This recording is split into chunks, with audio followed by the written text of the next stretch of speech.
Hey, good morning, and welcome to the Comics Experience Graphic Novel of the Month Club. This is the month of July. Yeah, Yes, or it the is month July. of family style, they call It it. is the month of Yeah. Family Style, right? And that's our book this month. We've got Family Style. Family style month. Yep.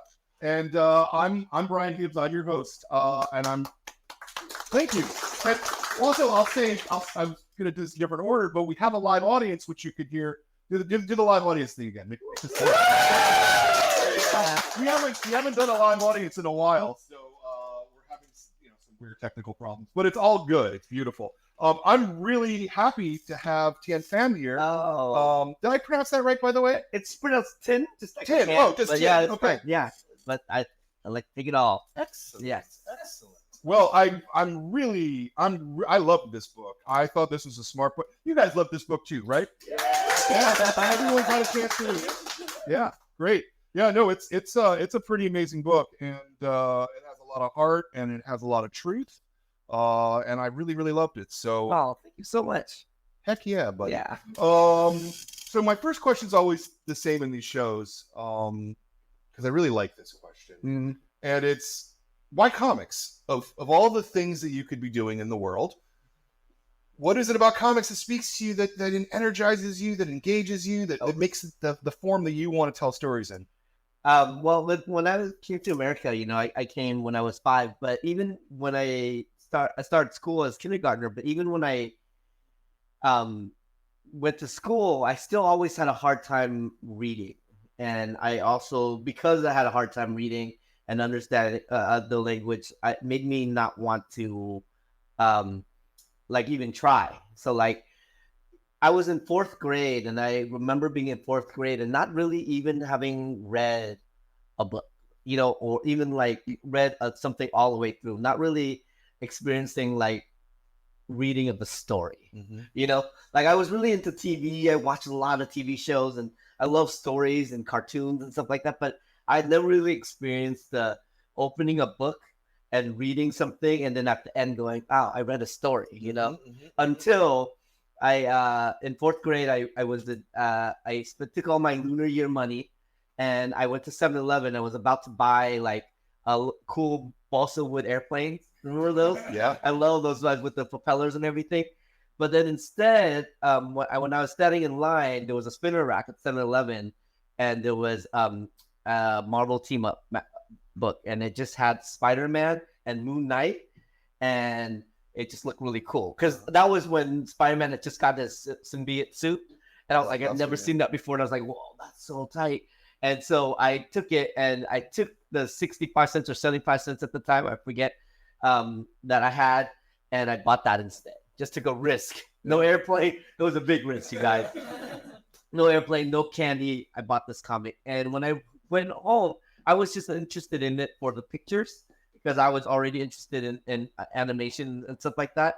But then as I was looking through it, I was telling somebody how this felt, but it feels like the Matrix, where you had all these weird combination of letters, and then all of a sudden it started to click.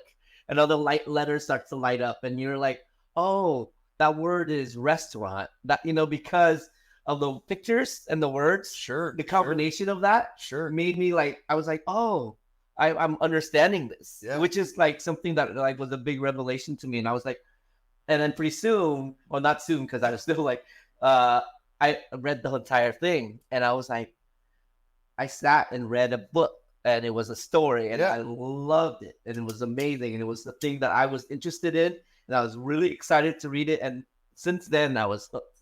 And so every week, back then comics were 65 or 65 cents, and that was the perfect amount of money, I think, because even as a poor immigrant kid, you can still scrounge up 65 cents. Sure. And so every week, 65 cents, you can buy one book every week that came out. And that developed into this love of comics. I love comics. And as soon as I liked comics, everybody came out of the woodwork that was your uncles and people that you knew that would come and be like, here's my box of Conans. Here's my, my box. So I had read so many Conans, and I was like, oh, where did I get those books? And I remember having books that were even older, and I was like, how did I get those books? And it was just people just giving it me. Yeah. And I just like devoured them, and all my life I just wanted to draw comics. In 4th grade or later on, I decided I drew my first comic, and it was called Space Dogs. And I remember drawing it and then making my mom go home and go to her work and photocopy for me.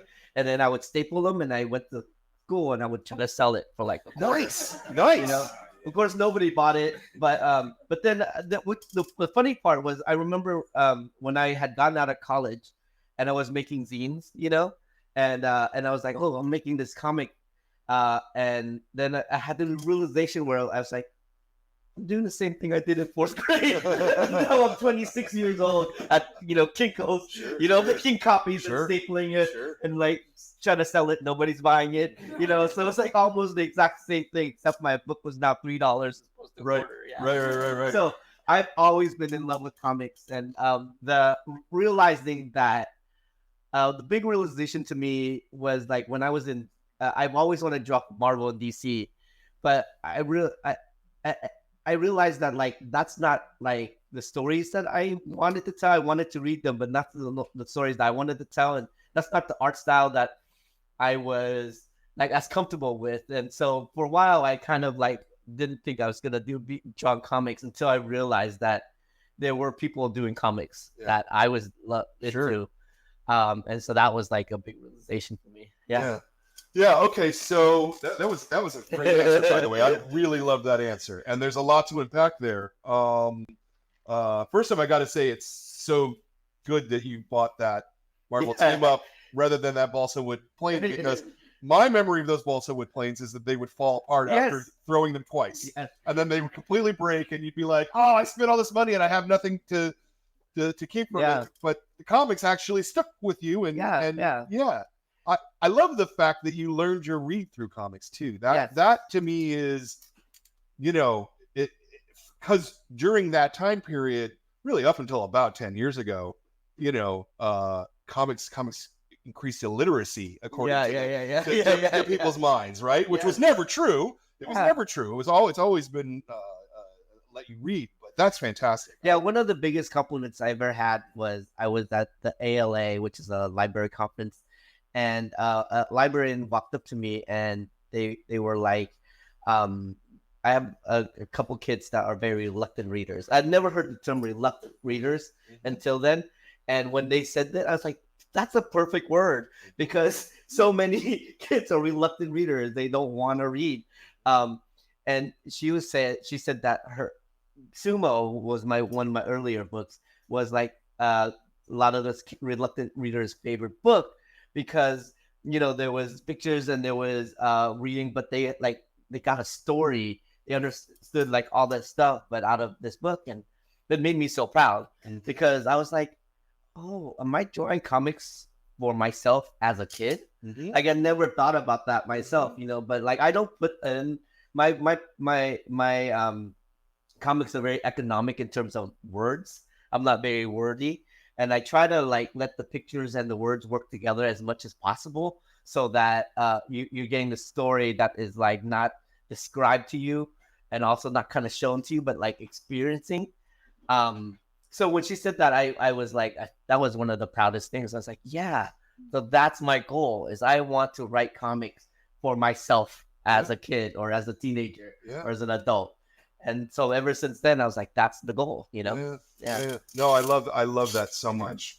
I love that so much. And it's amazing to me that you started with a Spider-Man comic and you're doing something like this. You know, so let's go into Family Style right away. Where did the book come from? I mean, obviously, obviously, but the gestation process. Well, I've been wanting, like, you know, it's one of those stories where, like, whenever you would take a class, high school or college, and they said, hey, one of the first things in English class is always, like, write a self, you know, like a story about yourself. And this was always my go-to story, like my family coming over to America. And I was telling this to Gene Yang when we worked together in the high school, and I was like, this is how I came to America. And he was like, bro, like, this is my invitation of Gene. Bro, you gotta make a graphic novel about this. You gotta do this book. And I was like, I was always kind of reluctant to do it because I did percent, and then I wanted to do it. And I started to draw it, but I never was able to get it. Like I would start and stop. I have like concept sketches for this book all the way back to like 2008 or so, like that. You know, I would always start it and stop, and I would never be able to finish. And I didn't understand why. And then a couple of years later, THIEN came out with this book called Vid America, and then right after that, T-Boy came out with this amazing book called The Best We Could Do. And I read those, and I was like, oh, well, I guess I'm not trying this story anymore, because they were so good that I was like, how's my book going to add to any of this, you know, like this kind of story. And it wasn't until I talked during the pandemic, I had a chance to chat with my mom, and I would visit them every week, and I sat down with them and I asked them, hey, can you tell me the full story? Because I know the kind of the gist of it, and I know little bits of it, but I don't know the full on story of how we came. So I asked my parents and my mom at the time. I think it's just, I don't understand how we did it, because for so long they kept this story from their kids, you know, like I think a lot of immigrant parents just don't want to expose their kids to a lot of pain and stuff like that. They always try to protect their children. So then my parents never told us the full story. So I don't know what happened, but I think it's because I was old enough. I was like 45 at the time, and my parents were getting older, and we were stuck there because it was pandemic and we had to talk to each other. So they finally told me the story, and it was like so amazing. It was like one of the most like moving stories that I had ever heard. And as I was listening to them tell it, it was almost as if it wasn't in my life. You know, it's like, tell me more of this crazy story. Yeah. Like, who was that? And I remember thinking, like, just looking at my parents and thinking, like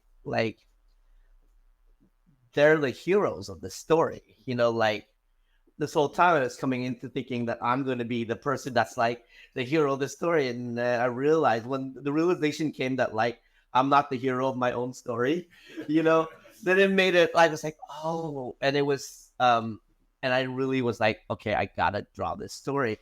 But I still had no idea of where my voice was going to be in it until my mom turned the question around on me. And she was like, I guess she was sick of talking. And she said, what do you remember? Like she said, what do you remember about this trip? And I was starting to tell her, and I realized that everything that I remember, like I was like, Mom, I remember, the only thing I remember is on the boat, you gave me this rice ball. And then I was like, oh, then we came to America. I remember the first potato chip we ate. And then I was like, oh yeah, I remember that steak, all that. And then I realized that all my memories, and I'm now realizing that all my memories ever is all tied to food. Sure. And like meals that I've had with people, the things I've shared, and you know, like that pizza I had with my friend late at night, or Denny's or whatever. And I was like, that's my way. Like, this is my voice. To tell this story through my memories and love of food and the things that surrounds us as we are having a meal together. Yeah. So I got super inspired, came home, and like I always tell people, like, I'm not a very good writer. And I'm just an okay artist, but I'm an amazing cartoonist, you know, because it's a whole separate art, you know, and there are a few times where I think like a story or a comic would just like kind of fly out of you, you know, like you can't really control it. You just draw and it just comes out so easy, and it just like is like there's no like fight with it at all. And that's what this was. I didn't even write the story. I didn't write it. I didn't outline it. I didn't do anything. I just sat down on my my little iPad and we just started drawing it one panel at a time as my parents were telling me the story. And one of those things where I had to get it out. And back in the day, you know, if we had to get something out really fast, we would make a zine. We'd be like, okay, I'm gonna draw this, copy this, I'm gonna put it to some. But nowadays, you lucky kids. You have this thing called the internet, right?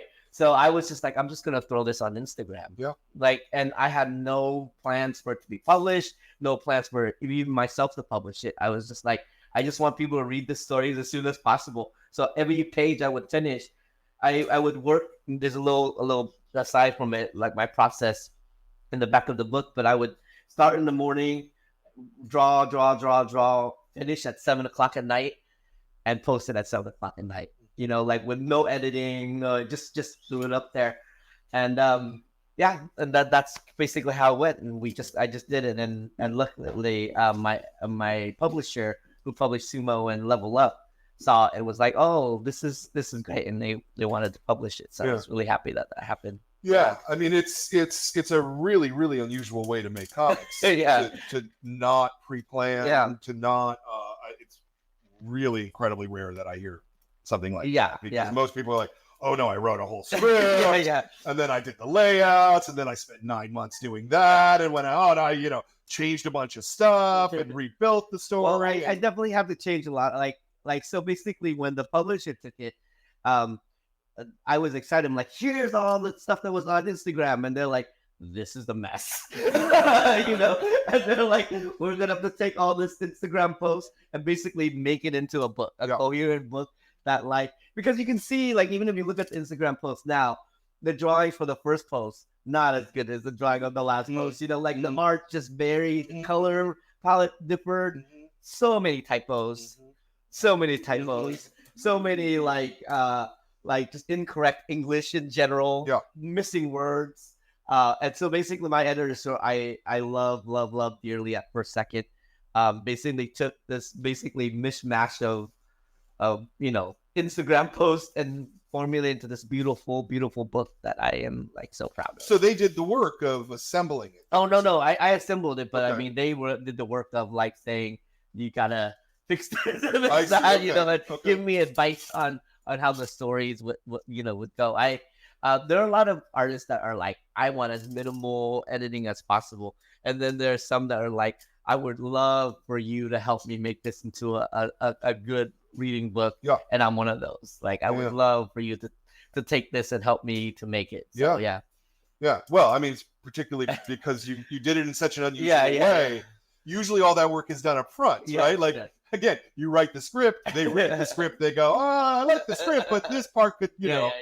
Right. Yeah. No, they trusted me to do it. Like, they didn't ask for a script or anything like that. They said, hey, we trust your process, and if you want, this is the process you're gonna go with, we're gonna do it. Yeah. I don't, I mean, did you redraw chunks of it then? Yes, I did. I redrew a bunch of it. I recolored a bunch of it. And we definitely relettered. Like we had this fight where they were like, wait, what is your font size? It's a 6. And they're like, that's too small. And I was like, no, it isn't. It's fine on the internet. And they were like, that's too small. So we had to like re-letter.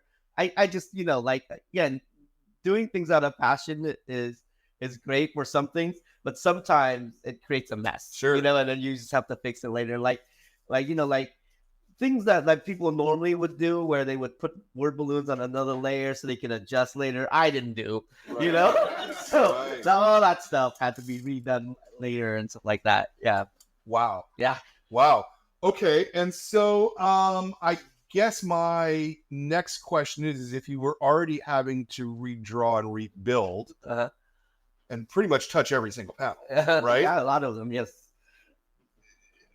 What led you then to keep it in that same Instagram format, I guess we'd call it, as opposed to kind of rebuilding it as an actual comics page? You know what I mean? Yeah, no, I learned a lot about drawing comics through Instagram, which is something that like is weird to say. Sure. But I coming in and I was like, I know everything there is about comic sequential art storytelling. I'm a cool guy. And then I started drawing Instagram comics, and I realized that because of the nature of Instagram, where you have to flip each image, and then you also have to, basically wait to the next day, that the page turn was always something that I love. Like, the like, oh no, what's gonna happen next? Page turn, boom. I always love that. But I never thought about was the kind of cliffhangery process of each panel. Yeah. So like if you make each panel kind of like a page turn, then people are like down. Like if you have a stack of 10 images in an Instagram, what's making that person flip to the next one? You know? And that's why I started putting into my comic story where I'm like each panel is also a mini cliffhanger so that the next that they want to go on to the next one. So that was like a big revelation to me that not only the page turn should be something that made people anticipate turning the page, but each panel should make a person anticipate going on to the next panel, you know? And so that's why I kept that formula. We did change a bunch. Like there are times where, like, for example, my first page sequence where there would be an image and then you would flip and it's dark and then you would flip and it was image again. That didn't work on the page because it was just be one side of images and one side of dark. Right. And like it just didn't look right, you know? Yeah. So we had to reformat certain things like that. But other than that, I wanted to keep the same 6-panel grid because that's how I formulated the each panel composition. Yeah. Yeah. So yeah, we did change a few things. I added a few more like full page spreads and different panels, but yeah. I want to ask you kind of about that timing question because I think you said that some of these were like 10 panels is what you uploaded. Oh, I upload 6 every time. It was always always 6. Okay. So you were always thinking of it in terms of that unit. Yeah, well, because I even back since Sumo, even before that, my whole thing is the 6-panel grid. Mm-hmm. And that's like a very common thing in comics, the 6-panel. Sometimes people use a 9-panel grid, but I use a 6-panel grid, and I've always used that. Like you got 6 panels, or you got one long one, one big one, or that kind of thing. Mm-hmm. I've never been able to do the crazy manga panels all over the place style because I was like, wait, do they read that one first or this one first? How do I get them to read this one first and then that one, Yeah.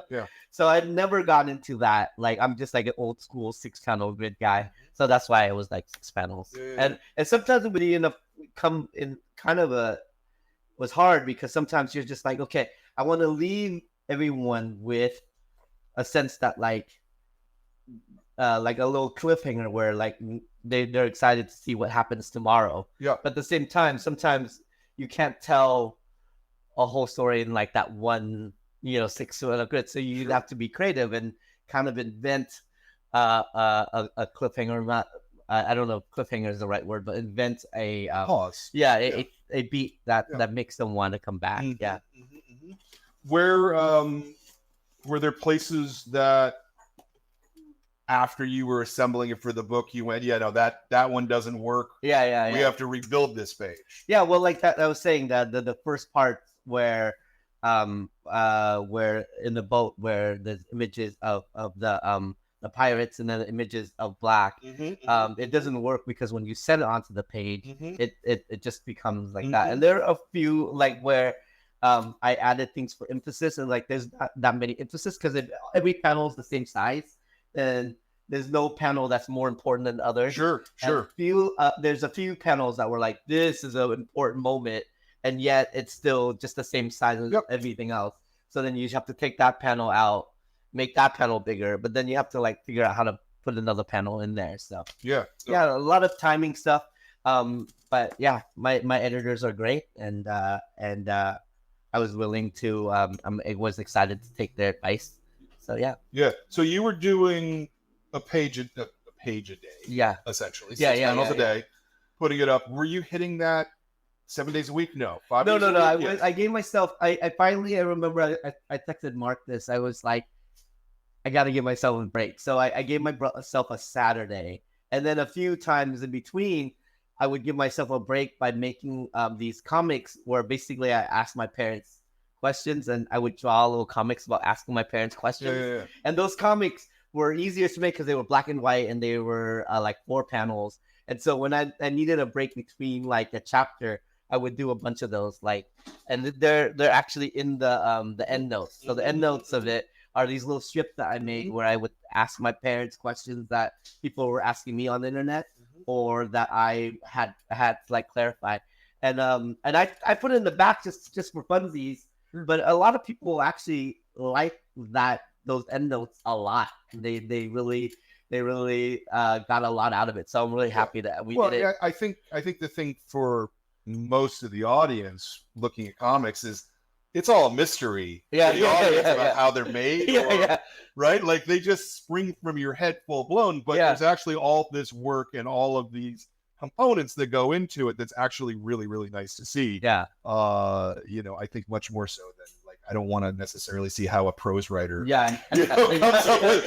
here's my outline. You know, that's not very exciting looking. But when you're doing comics, you can do it visually and render it. So was then like a 6-month project originally? Oh, am I guessing that right? No, I mean I showed somebody when I started to post it, it was 2020, June 2020, and my last posting of it was 2022. Oh, okay. So I did this for like about a year, or like a year and a half or so. Yeah. And and then I stopped posting and I was just working on the book. Yeah. So the entire process was about 3 years. Yeah. And then, you know, all the edits came and all the, you know, and so then publishing it's a crazy game. It's like basically you finish the book and the book won't come out for another year and a half. And you're just like waiting, you know? And that is actually a really exciting time. The waiting between when you finish the book and then when it comes out is pretty exciting. And then the month before the book comes out is all nerves. Yeah. That's like, you're like sit with like, I was getting like stomach aches all the time because I was like, it's going to come out and nobody's going to like it. You know, like that's when you're like, it hits you that, oh, people are going to be reading this and they're going to be judging this. And they're going to be like writing reviews and Goodreads and all that. Yeah. And then I was just like, oh, I'm so sick. And then it came out and then my friends liked it. And I was like, that's all I need.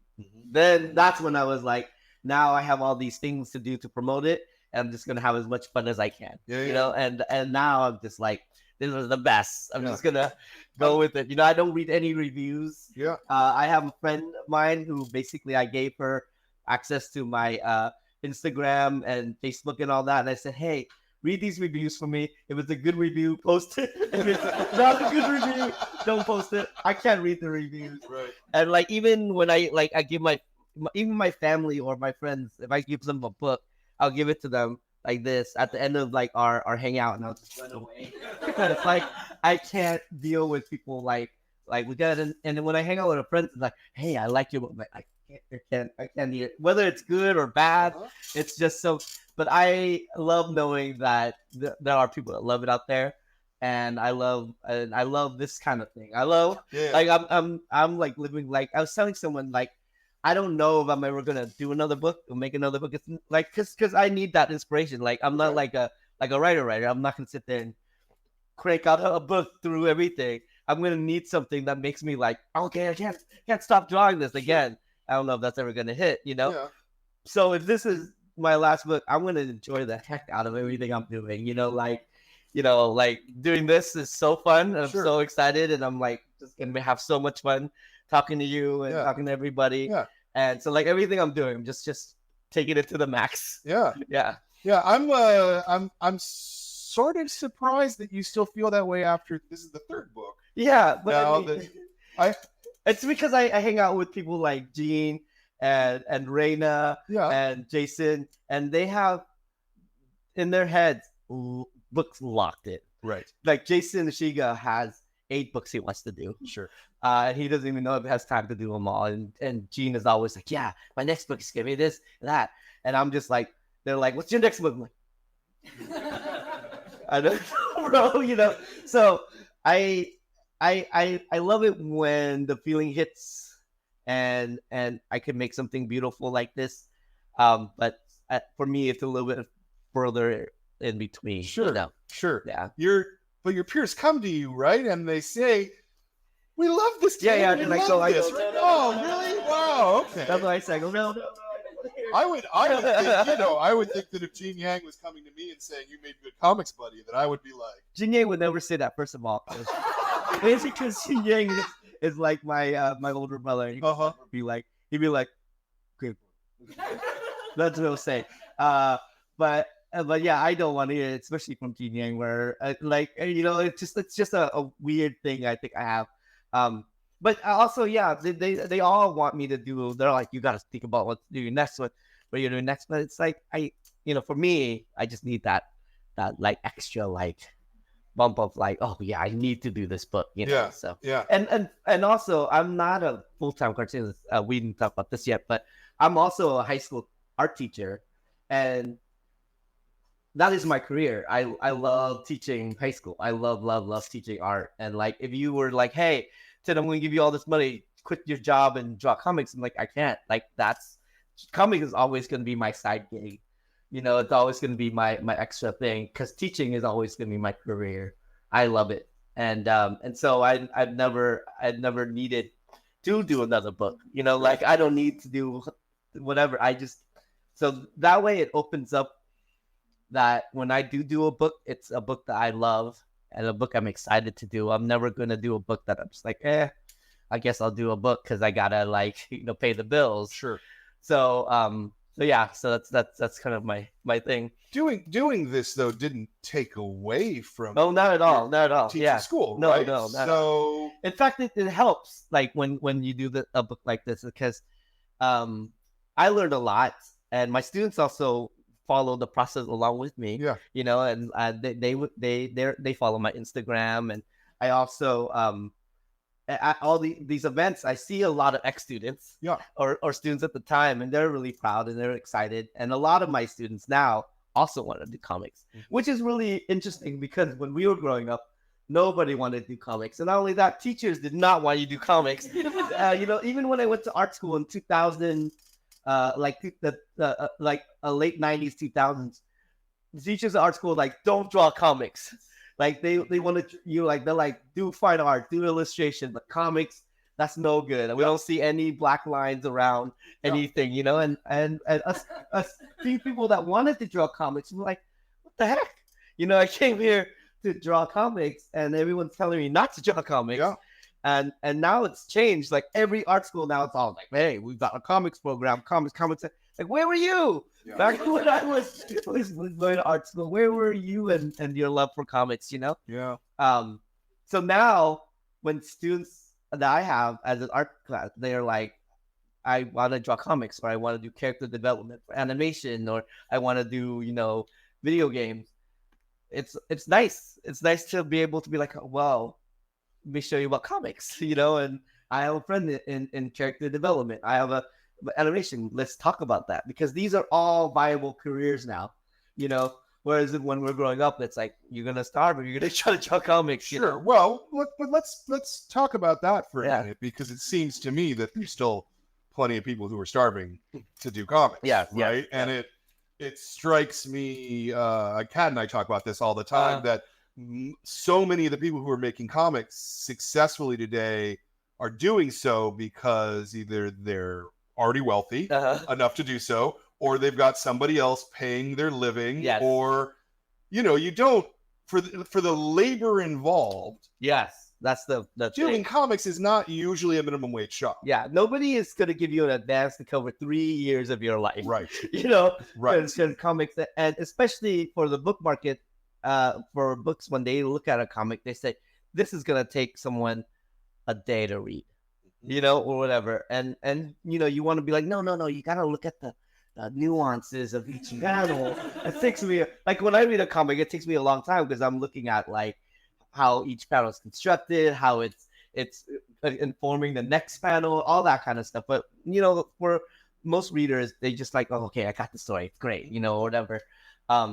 So yeah, like to me though, it's more of a viable career, because a lot of the people that I know, a lot of the young cartoonists I know, are doing so many different things, at the same time. And you can make it work by, like, you do your book, you can illustrate other people's books, you can do all the other things. And I guess it's more viable than when we were younger. Sure. Yeah, there's definitely people that are not make, it's hard, because it's really hard work, especially when you're doing things when you're taking a risk and doing things that are, like, people might not be doing some new stuff, But I see it a little bit more valuable. I do talk to Gene and stuff like that a lot, where I would say there's only a when you watch a movie, and in this movie there's a successful cartoonist that are living this life where they're like in a beautiful apartment in New York, and Right. they're working on the next book, and they're getting paid all this money. That's not a thing, you know. Like only you, maybe I think maybe 30 people in the world live like that. You know, it's harder than even acting, I would think. I don't know, but the dream of doing it, and the voice. If you have a unique voice, this is your time. Sure. You know what I mean? Sure. Whereas before they would be like, what, you want to do a story about Asian immigration, about Vietnamese people coming over America? I don't think that's gonna sell. You couldn't have done Yeah. that. Like, But now, like, this is our time. Yeah. Like this, if you have a unique voice, if you're telling a story that needs to be told, that nobody has told before, that, you know, might not have sold 10 years ago, this is our time. If you have that, do it now. This is when everyone wants it, and this is when everybody needs it. Yeah.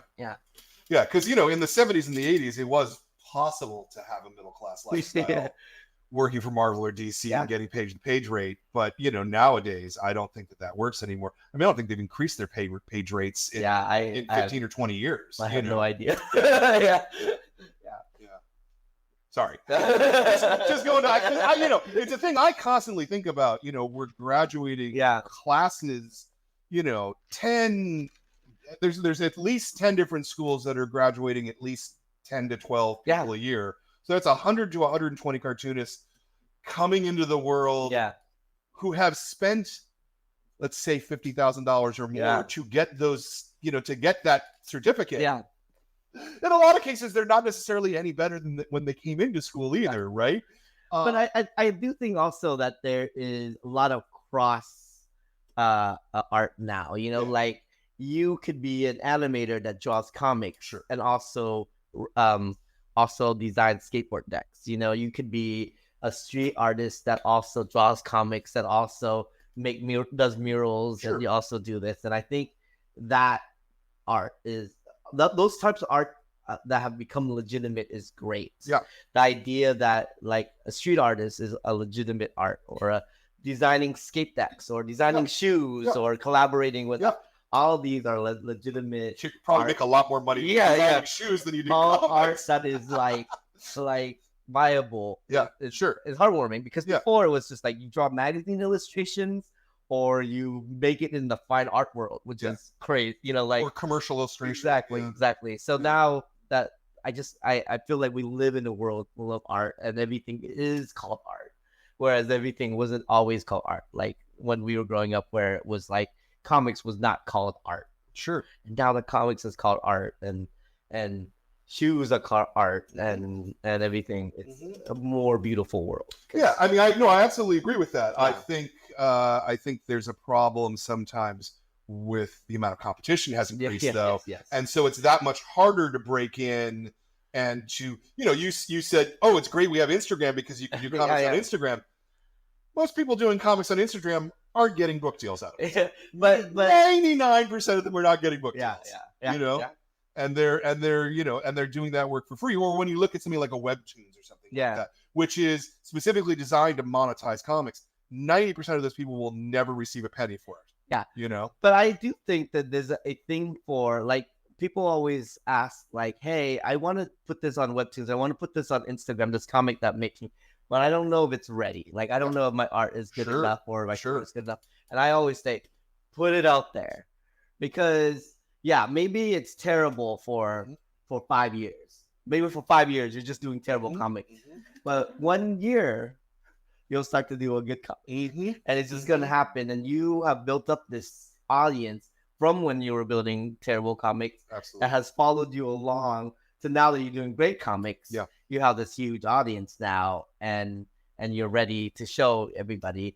So I also think that every time I see a terrible comic on Instagram or whatever, I think one day this person's gonna be amazing. If they stick at it. Or if I see it on Webtoons, I'm like, oh, this is, you know, whatever, but not my thing, but maybe it's someone else's thing, and one day this is going to be amazing as well. You know. Yeah. What's the saying? You've got 10,000 bad drawings in you that you Yeah. got to get out. You know. Yeah. Very much so. Let me pause here for 10 seconds and go. Do any of you guys have any questions for Jen? Oh wow. Oh, Miles, go for it. Yeah, reading this book, you know, thinking about like what it was like for you, right? And it was like you were remembering, you know, living a lot of that experiences, and that's over. How many you deal with that emotionally? Let me restate the question just as the mic. Miles's question was that there's a lot of traumatic experiences in this book that you had to relive. What was that like for you emotionally going through and doing the work? Yeah, I grew up in a generation where trauma was like reserved for like really crazy trauma stuff. You know, nowadays our realization that there's a lot of trauma out there is awesome. And I had never had thought of my life as traumatic, you know. And I remember it was this funny story. I did a talk at CCA, and someone came up and was like, I'm a psychologist for immigrant kids that are traumatized by their experience. And I was like, oh, I'm not traumatized. You know, I said that to her, and she was like, have you read your book? And I was like, oh, maybe. And now that I think about it, I mean, when I drew this book, there were moments that I was crying, like myself, and I wasn't really ready for that. And I right now, and that I've done a lot of talks like this where I would talk about things and I would kind of start tearing up. And I have a reading that I have for this, and I tear up every time I read it. And it's it's like it's very emotional, but also weirdly feels good. You know, like I had been running away from trauma all my life, you know, where it's just like, no, it's not trauma. It's just like experiences that, you know, inform my life. You know, that's how I always looked at it. Like if something bad happened or something like that, I was like, okay, well, I guess I won't do that next time or something. But now that I'm facing it, writing the book and all that, both the good parts of it and the bad parts of it, I'm finding it tough, but I'm also finding it great. You know, like whenever I do get sad about it, I also feel happy about it. You know, it's a weird feeling. I guess I have to see that person that came up to talk to me, that trauma psychologist, because it is a weird feeling that I don't really feel that before. Like all my life, just like not dealing with that kind of stuff. Sure. And now putting it on the page, so I've been forced to deal with it. Does feel nice. Yeah. Did you get any reaction from your family? Oh, my parents love it. Yeah. They love it. My parents have always been supportive in the way of that. Like they're like, oh, good, you made a book, cool, you know, that kind of thing. But this was the first time where they're like, this is a good book, and I was like, is it because you're in it? And they're just like, well, you know, good book. Yeah, and like I always tell this story, but even like up until like 2 weeks ago, they were always like, I'm so happy that you did this book. This was great. Almost as if it was like a really well done hobby, you know, like, oh, I'm so proud of you, like that kind of thing. Until like 4 weeks ago, three or 4 weeks ago, there was a news report from the Saigon Broadcasting Network. Oh wow! Which is a tiny like cable station that all the Vietnamese people get the news from. And then all of a sudden, I'm like the star.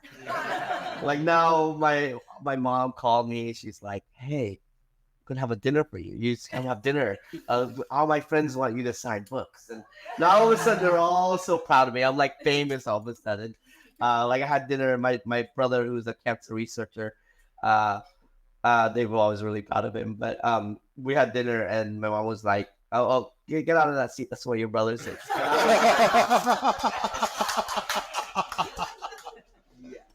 You know, picking my good piece of the fish, you know, all that stuff. So yeah, it's a fun thing to with my parents. Yeah. So much of the book is about sense memories. Yeah. Food especially. Was that all your own internal, or was some of this coming from stories that your parents told you and then you remembered? A lot of it was remembered. Like a lot of the actually specific sense memories are remembered.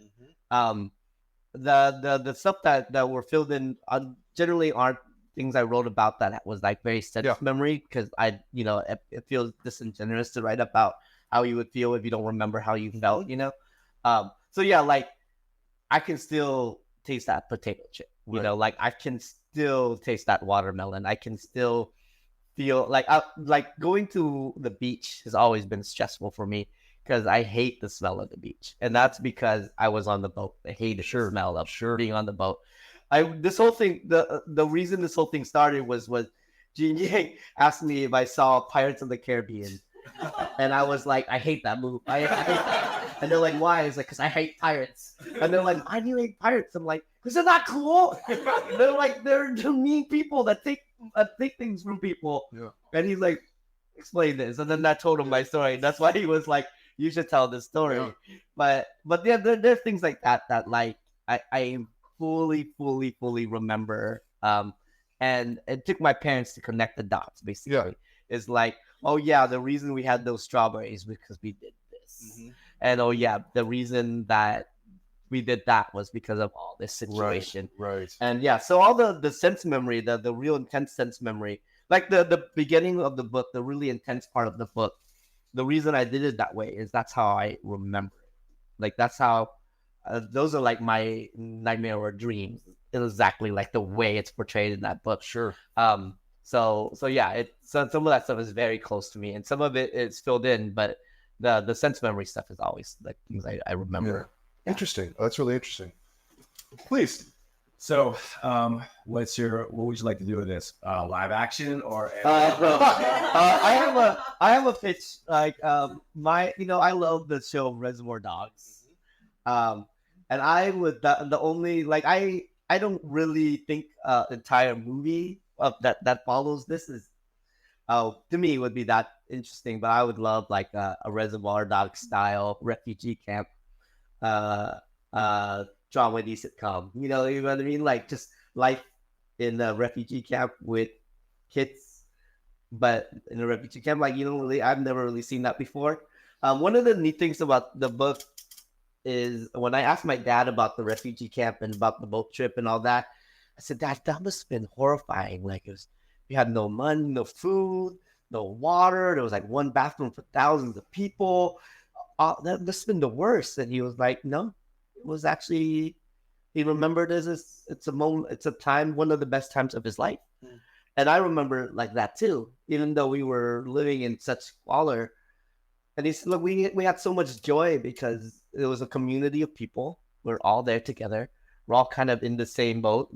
Sorry about the pun. We're all in the same situation. And we all had hope. Yeah. They all had they've made it through the hard part. And now they're just waiting for a brighter future. They were all together. And no matter how bad the living situation was, they were helping each other out. They were having fun with each other. Like they can get as much,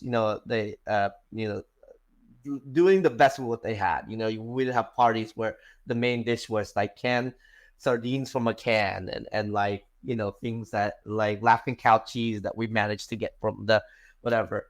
And that was and then it was great, and so that's why I came up with this idea where I was like, that would be neat to paint like a refugee camp as not the saddest thing in the world, but as a group of people that are just helping each other out to make it and trying to have as much joy as they can. So when I did the book, I try to put as much joy as I can into it, because my parents said they didn't remember as being that time as being sad or desperate at all. They remember it as a time of hope and joy. Yeah. And so a lot of the book is about hope and joy and luck, really. Sure. Then it is about just being so sad and stuff like that. No, I mean, I imagine being in school those first couple of years and not having the language yet must have been much harder in a way. Yeah. on one level, right? Because there's all these kids around you who you can't communicate with now all of a sudden. Yeah, I mean, I remember like the reason the magnet was such a big deal for me was that was like my comfort. Where I remember sitting there thinking, I don't want to talk to these kids anyways, and just kind of play with my magnets as if like that's like my only friend, you know. Yeah, it was very tough, but again, being in that community was the thing that helped me through it, you know, like being with a group of kids that also was in the same situation and helping each other out was the reason I got through that. Yeah. And now to this day, whenever I do anything, I seek out that community. Like if I draw comics, I seeked out a community of people, and I found Jason and Gene and Mark and all that. And when I became a teacher, I seeked out a community of teachers and students that I love, and like, you know, that's community. Even when like, you know, like started, you know, playing with Legos, I seeked out a community of people to do that with, you know, and I've always done that in my life. I've always like seeked out communities, and a lot of that is because of how I grew up, you know, like the community in the refugee camp, the community on the boat, the community of people on the in the apartment complex that we all settled at, the community of people that helped us. I mean, we would have never made it without the people around us. Yeah. And I just like my uncle Young in this book, where he was like, when I came here, there were people that helped me, and now I want to be the person that helps other people. I'm like this kind of the same way, whereas like I came to comics and a lot of people helped me. So now when people, when young artists or comics people have questions or, you know, whatever, I'm 100% willing to help, you know, because that's how community works. Yeah. What, take it to the political just for a minute. America over the last 8 to 10 years has gone very anti-immigrant, anti-community in a lot of ways. What's your feeling on this? Well, that's you know, it's a little bit of a spoilery, but because like that's kind of the last chapter of the book, and that's why I wanted to include it so much. Was that living in California, I've been so lucky. You know, I've never felt like there's a little instance, and it's in the book, where racism, but I myself living in San Jose, then coming to Oakland, California, I've never really felt that. I've always felt that diversity in California, and I've never really gone outside of California very much. So I've always felt great living in this area. And then when 2016 hit, and then there was news of people like very anti-immigrant news, like sending them back. You were just hearing chants like that over the TV. And I didn't really think that would affect me that much, but it really did. You know, it was like very, like, the other thing is you also had other immigrants who had come to America. A couple of Vietnamese people I talked to were also the same way. And I was like, but you came here, you know, and everyone helped you. Now you're basically saying that you don't want to help other people. Yeah. It's to me, it was such a weird way to think about it. So that was the impetus. So I was like, I need to be part of this giant community that we have here. And that was what got me to be like, I gotta be a citizen. I gotta do all this stuff.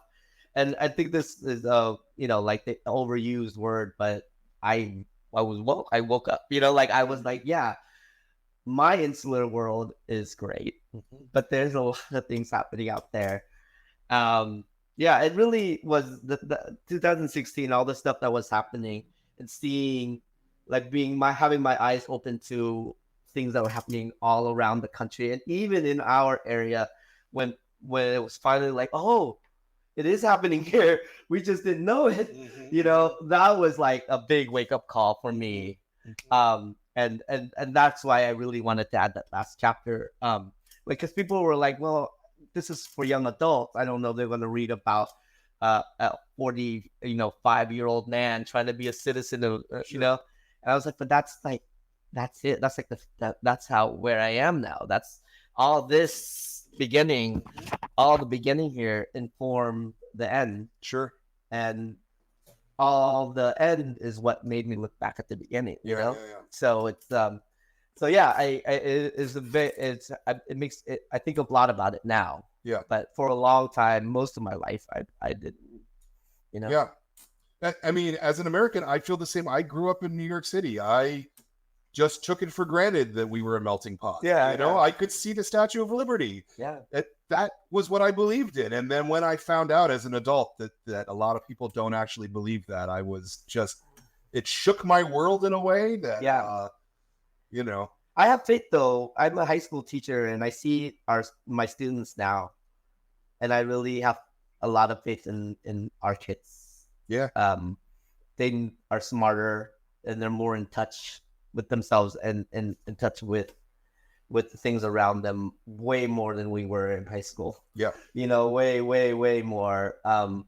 When kids, you know, talk about, you know, gender identity and stuff like that, I'm just like, oh, you know, we never were able to sit down and talk to anybody about this, and I have this faith that they're gonna fix it. But I mean, I guess you know, our parents had to think we would fix it too. So I don't know how that's gonna work out. But yeah, I really do. When I see my students, I say, oh yeah, it's gonna be okay. Yeah.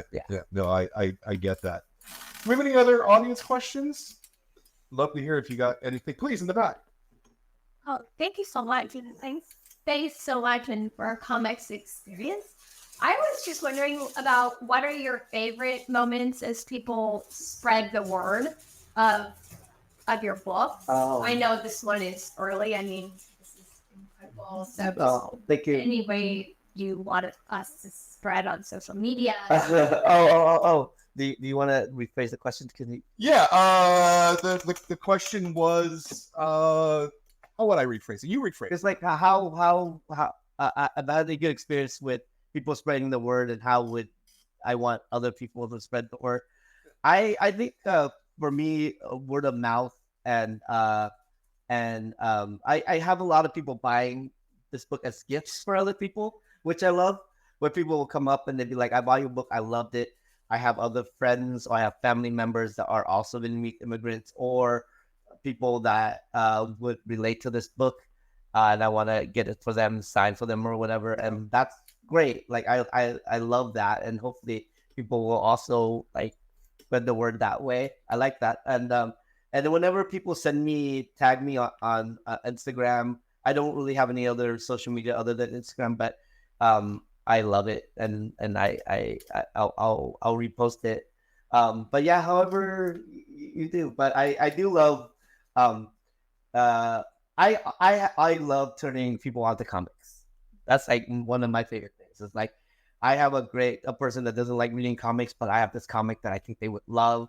I want to buy it for them and show them that they will love this, and that they might love more comics. So when people like say, "Hey, I'm giving this to my friend so and so who doesn't really read comics, but I think they'll love your book," that is great, because that might be another comic reader right there. You know, like after that they might seek out The Best We Can Do, or they might Vid America, or American Born Chinese, or all these other great graphic novels out there. Things like Persepolis, Mouse, or so many. And this is one of the things that I'll say as a person who owns a comic store. The power of comics to me is that, okay, so there's two things about comics. One is that unlike almost every other media, in comics, the audience is complicit in the story, right? You control time and space. The author puts the panels down, but you determine how they're read and what impact they have on you. So it's much more participatory than most other media. And so from that point of view, when you get a book like this, especially, that's showing you someone's life, you live that life in a way that I don't think other media allow you to. You can watch a film that has film things that are, but it's all kind of distant because it goes at the pace that the author has given you. Whereas you control the comic a lot more. And so I think that the educational part of comics is one of the most powerful parts of the medium. That you can read a book like this and you can actually feel in a way what you went through. And when you talk about food and your sense memory from food, everybody has that, and they can relate it to their own sense memories in their own life. And it makes us all more human together somehow. I think that's what I would say. Yeah, I read a friend of mine wrote a piece in the Comics Journal, and I usually don't read reviews, but I wanted to read this one because she got so much out of it that's different than maybe what I had intended or that I even thought about, that made it so deep. Like, because you can read a comic, two people can read a comics and get different things out of things, and that's what I love about comics. It's that decision you make in when what the author doesn't say, and it is like, I think for me it's the best media form ever. It's participatory, it's also storytelling, it's also art, it's also writing, it's also all these things that makes it so great. And I've talked to people who have, from like people that are immigrants or not immigrants, like as far as, you know, like having life that is as far as my book as possible, that still can take something out of it, you know. And it's pretty universal story. It's even though this is a specifically Vietnamese coming to America, the immigration story is very similar to any immigration out there, you know, and also, but also not even immigration, where it's just like that story of, like, you know, past and how you deal with it now and all that. So I think it's a pretty universal book. Yeah, and the last thing I'll say is that, to sort of second his comment, is that so much of comics happens in the gutters, right? Like it happens in the space between the panels, not in the art itself. It's in the connections that you as a reader make between one idea and another. And that, I think, makes it bigger in your head, you know? There's nothing I would rather do ever than sell comics. I'm so lucky that I've been able to do this my entire life, and I've made a living doing it, and, you know, I can support artists. We're lucky that you're doing it. No, but We are. It's a chicken. This is an amazing store Thank that you. has been here for years. I appreciate that, but it's very much a chicken and the egg thing that I wouldn't be able to do it without you. So, but I wouldn't be doing what I've done without you. That's right. Fair Community. Fair. Yeah, exactly. Yeah. So it's a big love fest. You know, that's what we do. Yeah. Anyone else? There's a little. I just had a quick follow-up. Yeah. You said the journal comics. The Comics Journal. It's a magazine called the Comics Journal. It comes out 3 or 4 times a year. But they have a good online presence. Yep. Yeah. Yeah, we have copies here somewhere. Well, we can after the thing's over, you know. Really good in-depth writing about comics, serious writing about comics. Yeah, they do have a good online presence, but it's not quite as. I love that you keep innovating in this store, because times change, right? Sure. But I was just listening to the book club that you have, which is such an innovative like thing, you know. Like I've never, you know, it's just something that's so fun, and it spreads out comics, and it allows people from all over the place to experience a community of people that are all reading the same thing. But it's not like a pressure to like have to discuss it. It's just such a great concept in comic stores. I haven't seen that a lot in different comic stores. And I just think that's awesome. Yeah. Well, you know, I mean, again, it's there's certainly the majority of my peers who own comic book stores because they're big fans of Marvel Comics. Yeah. And so what they sell is Marvel Comics in their store because that's what set them on fire the first time. I was also set on fire by superhero comics, but very quickly I saw the range of material, and it became the medium that excited me. You know, it's weird that it's not weird, but in my head, it's a little weird that so much of the world associates comics with superheroes. Yeah. Because that's sort of the least part of it to me, these days. Well, I love comic book stores now. Like, we used to go to comic book stores and they were dark and like everyone was like everyone gatekeep. Like, oh, you heard of this comic? Oh, of course you haven't heard of this comic right now already. Right. Whatever, it was like so much like that. Now you go into a comic book store and first of all, the staff is not all the same. It is like a diverse staff that is all like into different comics, and they're all very helpful and nice and want you to read things that they like, which is what you want me to read this book. Like, it's sold out. You want to order it for it? What? It's literally the best so part. Amazing. It's the best part of selling comics is setting someone on fire with your passion. And knowing that they're then going to go set 2 more people on fire. But then how come in the olden days they were like, no, we only want that? Because again, comics were genre then rather than medium. And, and it's ultimately the fault of the Senate hearings. But it literally is. For those of you who don't know, there were Senate hearings that comics were corrupting the youth in the 1950s. And then the entire comic book industry, because they were afraid of the government coming and putting penalties on them, decided to self-censor. And so no publisher published anything that was smart or entertaining for many decades, because they were afraid the government was going to shut them down. And it took the underground artists, literally head shops, to sort of change that kind of world. And then that brought along sort of that generation of teachers, right? To get it back to what you were talking about earlier.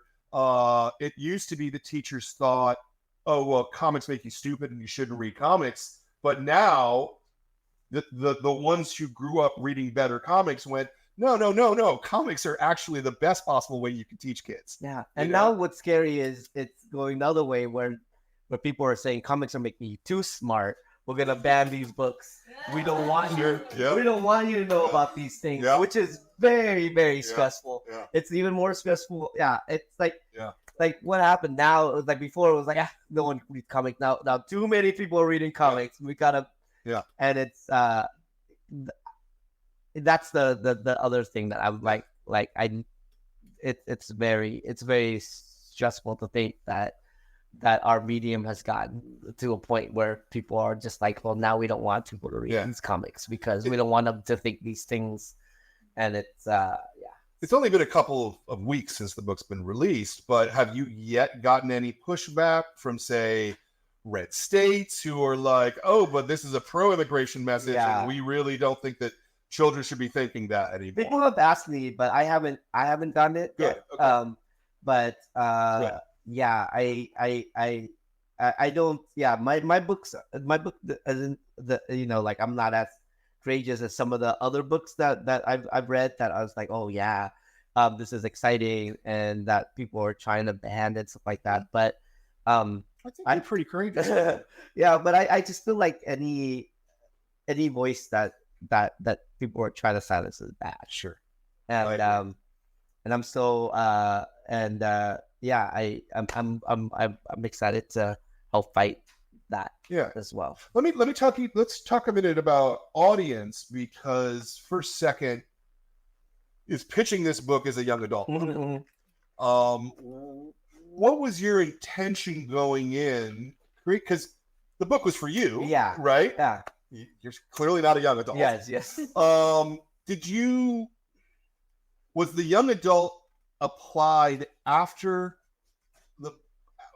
First Second had it, or did you go like where were you in that process? I really didn't like. I really think this book is for everybody. I still think this book is for everybody. I think this book is for anyone that can understand. Because when I write for myself, I'm not a very spicy person. I'm not writing anything that is going to be adult oriented. Even if I try to write something that's going to be adult oriented, it's going to be as PG. Maybe I'll hit PG. Like I'm just not that in normal life. That's me. So when I write stuff, it's automatically going to fall like under, like, it's never going to be anything too spicy. But so I've always just been like, yeah, well, anybody should read this. Like, you should read this. Kids should read this. High school kids should read this, and adults should read this. So I've never really written for any grade. I just write for myself and people I think might enjoy it.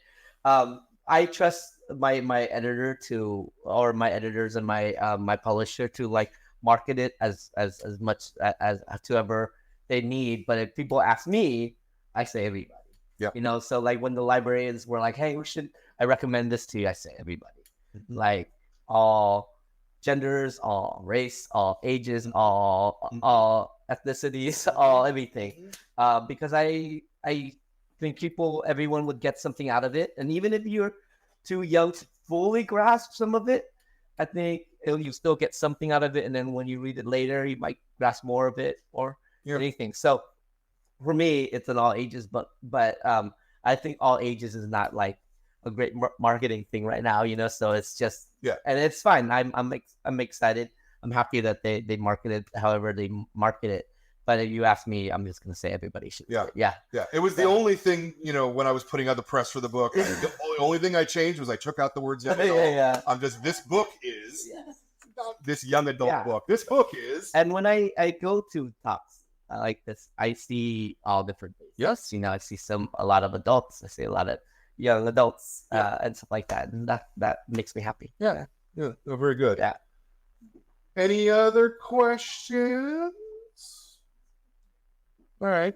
We worked that. Yes. I want to ask you at least one more question about the content of the book. Okay. Russ, your American host. He's my uncle. Oh, he is an uncle. Okay, I didn't. That was not. So so what happened was my aunt, okay, that wasn't clear. Okay. Yeah, my aunt. Well, I was unclear on that as well. My aunt is my. So if someone knows what his relation is truly to me, you could tell me. But the lady that I'm related to is my mom's cousin. Okay. She had come to America earlier on a student visa. She was finishing up her grad degree at Michigan State. She married this man named Russ. Okay. So what is he? Family. Yeah, it's family in some way. So they sponsored us to America, and we were this close to settling in Michigan.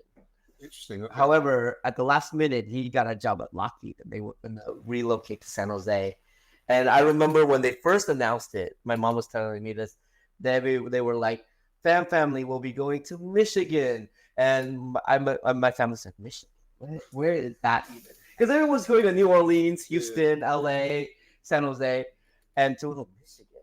And then at the last minute, we moved to San Jose, and it was, that's another little thing of luck that, shaped my life.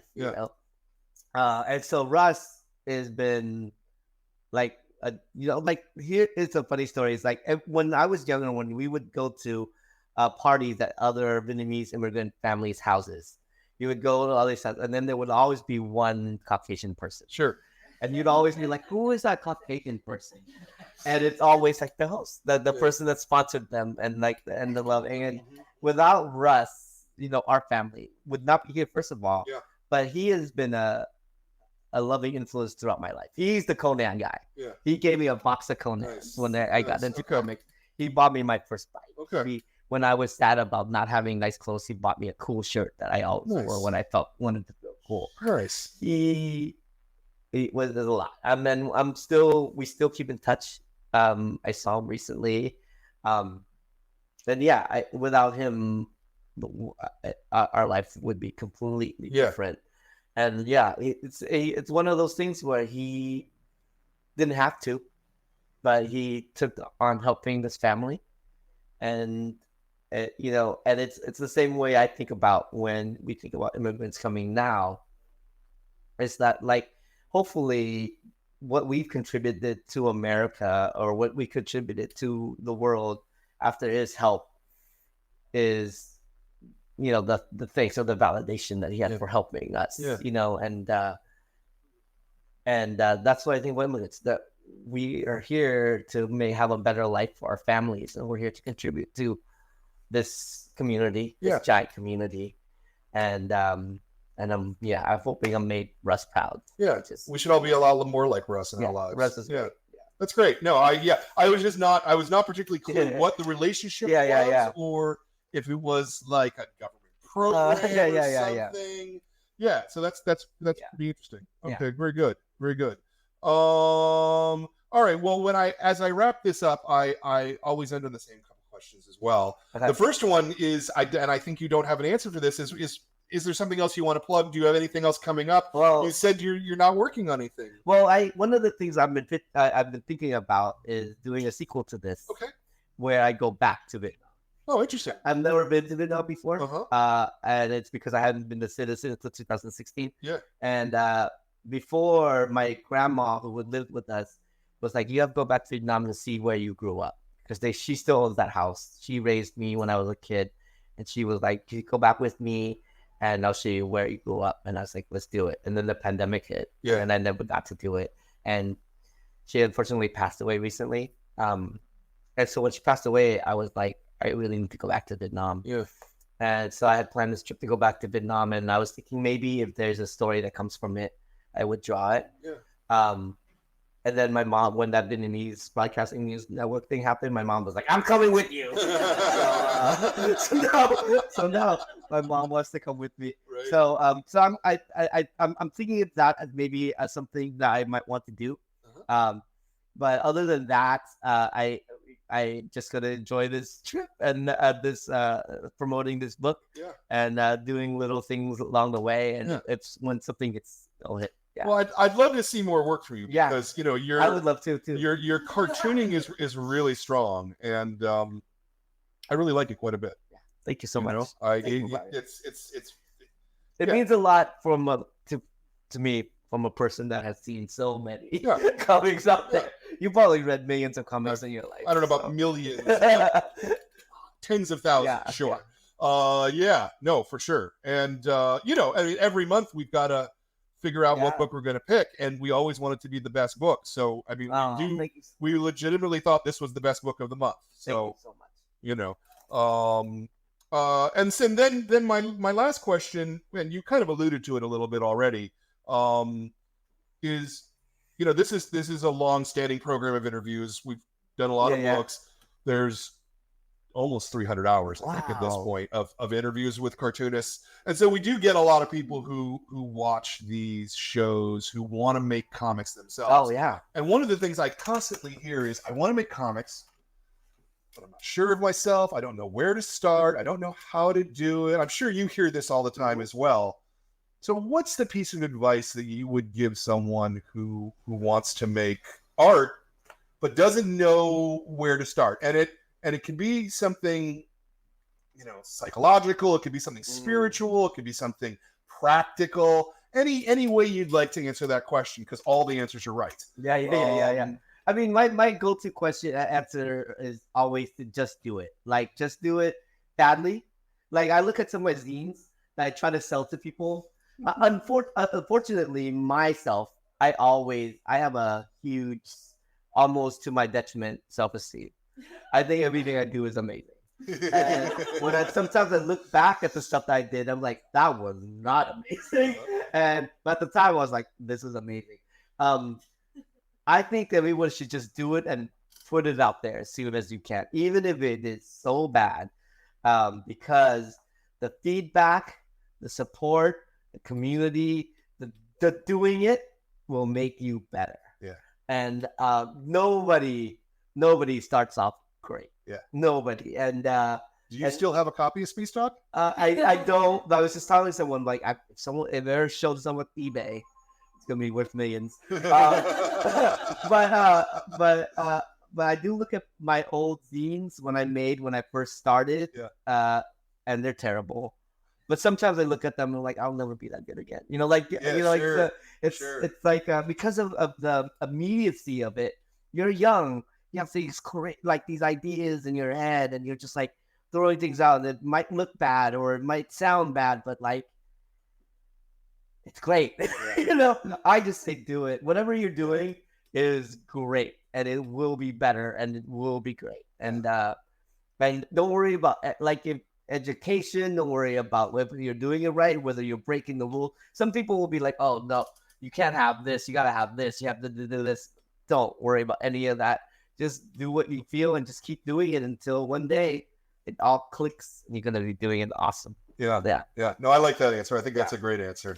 Well, very good, man. Oh, thank you so much, Brian. Thank you, Tan. I love this book. Thank you. So definitely good. Let me do a little wrap up here. I will talk directly to camera. I'm going to talk directly to camera. Normally we put me on a one shot, but so you just sit there and smile. So if you're sitting at home, you don't know what to read. A lot of us are sitting at home still with they don't know what to read. I thoroughly recommend Family Style. This is a fantastic book. It is thoughtful. It has heart. It's going to teach you about the immigrant experience. It's going to teach you about humanity. It's going to make you be a better person and more sensitive to the world around you. And the more that we can come together as people, the better that we can be. So, Family Style, buy a copy. If there should be a way for you to buy a copy directly on the thing here, buy 2 copies. Right? No, buy 5 copies. Do it. If you buy a copy from us, and there's the little link thing there. If you buy a copy from us, you will also get a really cool signed book plate like that. That is that we have, and every copy will have that. So do that. I would like to make a couple thank yous. I would like to thank Jordan, my producer, for doing all the backstage stuff that nobody sees. But it could not. I would like those that you like. That was Jordan, man. It looks so nice. Thank you, Jordan. Yeah, I want to thank Ben for running the show. Ben, my son. You're my son. I want to thank my staff. I want to thank Zoe and Alex. I want to thank Davey, who's not here. Literally, the reason I'm able to sit here and do these kinds of interviews and talk to people about comics is because they do most of the hard work these days, and and it lets me do this. So, thank you guys so much. I want to thank all the members of the club. We could not do this without your support. Join the club. It is a great way to get fantastic books every single month that all have signed book plates, and they come with these interviews, and it's really cool. Blah blah blah. There's a thing at the end of the show that'll do that. And last but not least, I want to thank all the cartoonists in the world, because as I said before, I could not do this without you. So thank you so much.